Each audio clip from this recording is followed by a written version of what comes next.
Are you ready to hoist the colors? Now, time for the most in-depth look at the world of ECU athletics. Welcome in to Hoist the Colors with your host, Stephen Igo on 94.3 The Game. Watch the show live on Facebook and at 943thegame.com. Now, here's your host, Stephen Igo.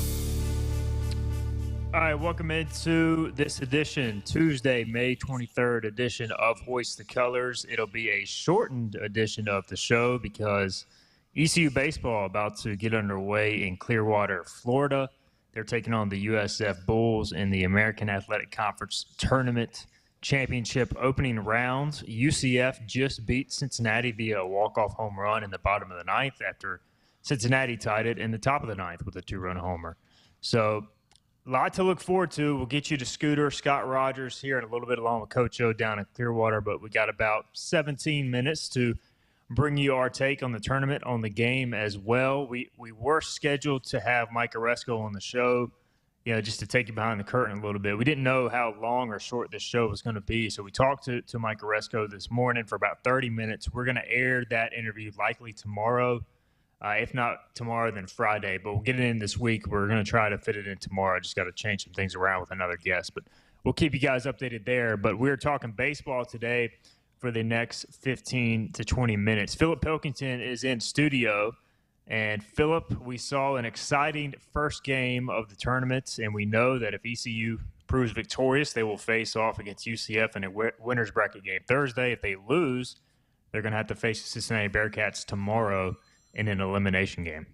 And if they do have to face the Bearcats, could be a very emotional Cincinnati team. They were down 3-1 going to the ninth. They hit a two-run shot to tie the game. Then, unfortunately for them, lost on that walk-off. So I'm sure they're going to be playing with a chip on their shoulder, especially because of the fact they've lost to the Pirates 6 times this season. If they play UCF, obviously both teams will be kind of in the same boat, having that day off, day to relax. And sometimes those days off causes teams to get a little rusty. They're not used to playing conference games with a day off in the middle, but sometimes it's good for teams. So it'll be interesting to see whoever they face off with. We are live on YouTube and Facebook. If you got a question on the upcoming tournaments or just postseason baseball, anything of that nature, drop it there. We'll get to it before we send it down to Clearwater. And, Philip, we know today that Jake Hunter is getting the start for East Carolina. We really haven't seen him too much in a starter's role this season. He's been great out of the bullpen. We'll talk about USF starter here in a minute. But I think it's just going to be a case of really going back to ECU really just wants to see their pitchers get through as many innings as possible. They're not going to expect Jake Hunter to go out there and go 5-6 innings. But I think if he can get through 2 or 3, you feel pretty good. And just getting off to a decent start on the mound, not letting USF get any early momentum is key. But what did you make of Jake Hunter getting the ball to start with? We kind of hit on it, I guess, a little bit yesterday, but I think he's a high-energy guy, and that's something that you can, work with, especially in a situation like this where, as you mentioned, it's going to be kind of every inning is going to be like a closer role, as Cliff Godwin likes to describe it, where it's go out, get me these 3 outs, and then we'll worry about, the next inning. And Jake Hunter's one of those guys. If he does let up a run early, he seems to not get frazzled. He seems to do pretty good in that starting role. He's not a guy who pitches necessarily badly in a starting role as opposed to his relief role. So I think it's good. I would like to see Danny Beal today. Thought he looked very good when he faced the Bulls over this past weekend, throwing 6 1/3, but obviously he threw a lot more pitches than Jake Hunter, who only came in and faced one batter. So the good thing is they haven't seen as much of Jake Hunter. Kind of the bad thing is, and I'll let you get more into this because you hit on it yesterday, is the fact that he's kind of fastball heavy, and that seems where the Bulls have a lot of their success hitting the baseball. Yeah, the ECU's got to be careful with the top of the order, man. That top of the order, 3 guys, and haven't seen USF line up today. If I think it's Bozer is back in the lineup. He missed the season finale for USF, and he was considered questionable for the tournament. But their top 3, Snow, Bozer, and Brusher, are as good as anybody in the conference. So really, if you can get through the top of their order without having any damage done, you feel pretty good about the rest of the order. Brutcher homered in each of the 3 games in the previous series. So, the guy strikes out a ton, but basically if he makes contact, it's gone. I don't know if you pulled up the lineup there, Philip, to see what I'm USF trying has? to. I'm not seeing it on their Twitter. I'm hopping over to Stat Broadcast now to see if any stats are being sent our way yet. Gotcha. Yeah, let me know when you pull it up, and maybe if they have the ECU lineup as well, and we'll get into kind of looking at that. But I think the start of this game is critical because South Florida, you've lost 3 straight to ECU, but you kind of look at this opportunity as a fresh start. Obviously, they're not going to make the postseason. They're the worst team in the conference, only 19 wins. I've heard some things about their coaching staff's future. We'll see what happens with Billy Mole going forward, but you would think they're going to be motivated this weekend. If you jump on them early for ECU, you just took them down 3 straight times. If you can kind of get a 2, 3, even a 1-run lead in the first inning, I think you feel fairly good momentum-wise and ideally don't have to play from behind like they did in Tampa. So we'll see what happens. But I know you are efforting those lineups. Did you get them up, Philip? Yeah, so Bozier is going to play second base today and lead off for the Bulls. So we will be seeing Bobby Bozier, Bircher hitting in that 3 spot again. Yeah, so got to navigate those guys as good as possible. If you give up a solo home run, doesn't kill you. You just don't want to give up a multi-home run to each of those guys or to one of those guys. That can be tough to overcome. Do you have the ECU lineup in front of you as well? Yeah, I do. So leading off and playing second base will be Jacob Starling, followed by the right fielder Carter Cunningham. Josh Moylan will bat third, play first. J-Dub will be in the cleanup spot and behind the plate. Luke Nowak is batting fifth, and he will be DHing today. In left field will be JJC batting sixth.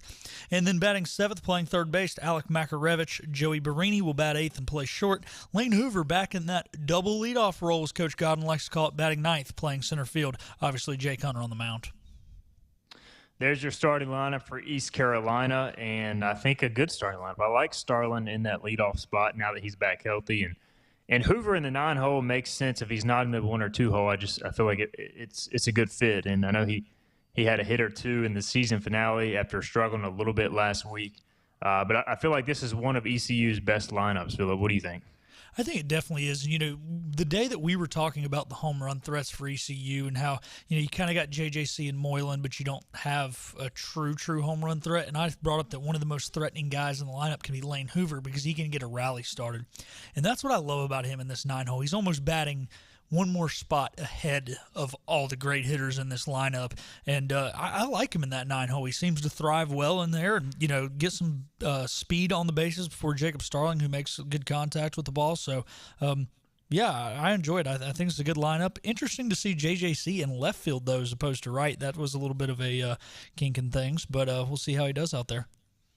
Yeah, he was moved out there for the South Florida series. I guess Nowak with the DH spot, they just feel comfortable with him there. And, clearly with Cunningham swinging the bat the way he is, he kind of is maybe best in right field. And I thought JC honestly looked the best he has defensively this year in left field. Like, he seemed comfortable. He took some good routes to the ball. So I thought that was extremely encouraging and need to get his bat going, Philip, because I feel like we've seen Josh Moylan get it going for sure. Now, if Jacob Jenkins-Cowart can get it going too, along with Josh Moylan, suddenly you have a pretty potent offense, because we talked about it earlier in our show this season, that really there's not too many guys in the ECU lineup that scare you from a power perspective. Josh Moylan is certainly one of those. Jacob Jenkins-Cowart, when he's hot, is one of those. But I don't know. I think he's homered one time since returning from his unfortunate injury. But we just haven't seen maybe the same pop. And not that he has to hit a bunch of home runs, but just got to get him going, I think, for ECU to get to where they want to go. Yeah, because I really thought coming into the season that he probably was going to be our best all-around hitter. And, to your point at the beginning of the season, he kind of was. But now, really, like I said, due to that injury or whatever it may be, he hasn't been the same since he got back. So I think it's important that he gets going for sure. But you wonder, is it different swinging the bat? I mean, you never know how an injury is going to affect a guy, and you don't know unless you're that guy if it is affecting you. So I don't know if that's part of it or if it's partly he's just hasn't got back in the groove, missed a little time. But I think this lineup, it's already can be a dangerous lineup because we can bunt, we can steal bases, very mature plate approach. However, if he can get going, man, this lineup can be extremely dangerous. And to your point, then you got more than one guy who really can, change the game with one swing of the bat. The man who will be facing that lineup, at least to start with, is Jack Siebert. He is USF's top starting pitcher. He's 4-4 on the year with a 4.67 ERA. Right-hander has 62 strikeouts against 19 walks and 71.1 innings, 276 batting average against. So, I mean, for a staff ace and for an all-conference guy, he's not unhittable. What you do know is you're going to get strikes more than likely. He's not going to walk you, but you're going to probably have to string some hits together to have a big inning. So that's why South Florida is going with this guy. You look at the rest of their staff, they have one other pitcher with a sub-5 ERA. But last week on Thursday, Siebert got the start against ECU. He went 4 1/3, 7 hits, 4 runs, 1 walk, 2 strikeouts. I would think, Philip, much like with Jake Hunter on ECU side, I would think that Siebert has a pretty short leash. If ECU hits him early, I think they'll go to the bullpen. I think they will, not only because of the situation with being the conference tournament and everything, but as you mentioned, he's kind of a pitched contact guy. Doesn't walk a lot of guys. He's got an okay number of strikeouts, but it's still fairly under 1 an inning. So when you have a guy who pitches to contact like that, when he's getting the ground balls, when he's getting the lazy fly balls, it's great. When he's getting hit, he's going to get hit a lot. And South Florida does not want to play this game through the loser's bracket, especially with what you said, where they do not have a very good staff. Only 2 guys below a 5 ERA. I think he lets up a couple back-to-back hits. You've got to yank him quick. Yeah, and I think the first guy out of the bullpen, or at least one of them, we talked about it, I think last night on the podcast, but Nolan Hootie, the left-hander who just shoved against ECU on Friday, he did throw 95 pitches, and he's only got 3 days rest. But basically just was unhittable from the standpoint of throwing a fastball, throwing a slider, and left-handed heavy ECU lineup just struggled to hit him. All season long, he had given up at least 1 earned run in all but 2 outings, and those outings were 2 innings against North Florida and 3 innings against VCU. Well, against ECU, he goes 6 shutout innings in a spot start, 4 hits allowed, 1 walk, 4 Ks, a ton of weak contact. We know that ECU's lineup is left-handed heavy, and that can be a detriment if there's a lefty that gets into a groove. And really, that was the guy, along with Ethan Brown, USF's Saturday starter, who I doubt will come back with the number of pitches he threw, along with shoulder surgery. But I would think Nolan Hootie has to be first on the board for South Florida as long as he's healthy to come out this bullpen in this game. It's a must-win game for South Florida for sure. They don't have the pitching depth to navigate a loser's bracket, so I would expect to see Hootie pretty early if needed. I think we will definitely see him first, and especially if it's one of those things where he has to come in the middle of an inning. Because if they have an issue where they do have guys on base, like you said, he did a very good job getting those ground ball outs against East Carolina. That's the guy that they think can get them double play balls if need be, if he's got to come in the middle of an inning. But still, if he comes in to start an inning, I still think it will most likely be him just because of the success that he had, against the Pirates last week. The other guys to watch out for in the USF bullpen that ECU just saw, again, so much familiarity with this series, having just played the same team 3 times. Tanner Mink threw a couple times out of the bullpen. He's got solid numbers on the year as far as strikeouts, 33 strikeouts in 30 innings. Can get a little wild with 15 walks. And Riley Skeen is their closer. He's got 6 saves, and he's got a high strikeout number, but very hittable. Weird line. 6 saves, but a 7.12 ERA and a 2.99 batting average against. So, again, the South Florida bullpen's gettable. We talked about it. Every bullpen in the American's gettable, seemingly. So if it turns into a battle of the bullpens, you got to like ECU's chances. This game worries me, though, Philip. I'm not going to lie. I think that having to beat a team 4 times in a row is difficult. Them kind of knowing that they really let 2 games get away from them at the start of last series, I think will play a little bit of a mental factor. They know they can play with ECU.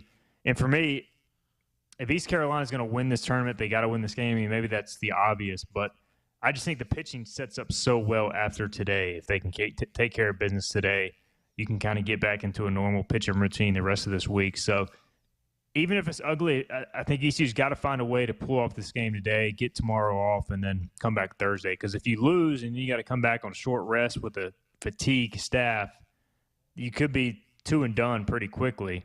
Just because you had to max so many guys out to win the regular season title, whereas other teams kind of save their pitching for the tournament.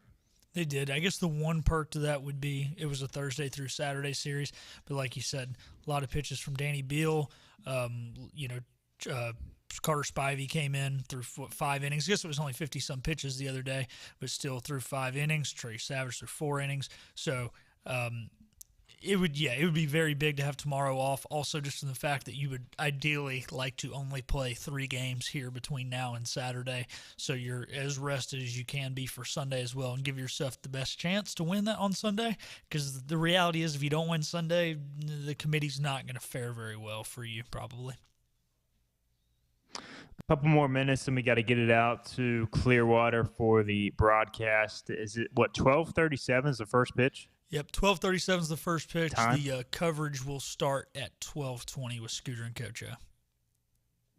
There you go. A few scores in action ongoing as we speak that pertain to ECU's potential hosting watch. So the ACC tournament's underway. Virginia Tech has a 3-2 lead, I believe, at last check on Boston College. Actually, Boston College just took a 4-3 lead, so that's bad news for ECU, as ECU probably needs Boston College to lose. Regardless, they're going to play a couple of games. But also another score to monitor in the SEC, South Carolina up on Georgia. So 2 not-so-good scores there in against ECU's favor. All right, that'll do it. We're going to get out of here.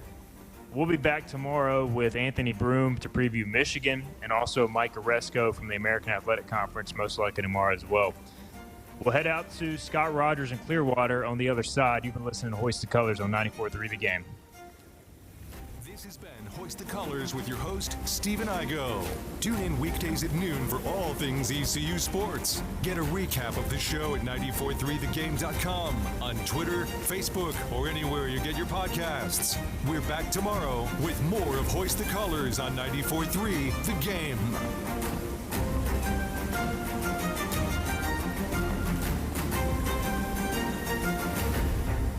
STIHL professional-grade battery-powered tools. Whether you're looking for the performance to take on residential and commercial landscaping, or the power to get the job done in the forest or at the construction site, STIHL has battery equipment built with pros in mind. From low-noise operation to relentless performance, STIHL Pro battery tools are built for you and built for work. Real STIHL. Find yours at stihldealers.com. Live life to the fullest. You hear that all the time, but it's easier said than done when you're in pain, right? Patrick Johnson here, QC Kinetics, in the business of giving people back their quality of life and providing much-needed relief for chronic joint pain. And it's not just providing that relief, but doing it in the most non-invasive way possible, using regenerative treatments from your body's own natural biologics. Where is your joint pain? In your knees, hips, shoulders, or back? Well, QC Kinetics concentrates these impactful treatments right at the source of your pain, directly applying healing properties where you need them the most. And best of all, you walk into the office and walk right out after treatment. There's no surgery, no downtime, and patients are raving about the results. So what does living life to the fullest look like for you?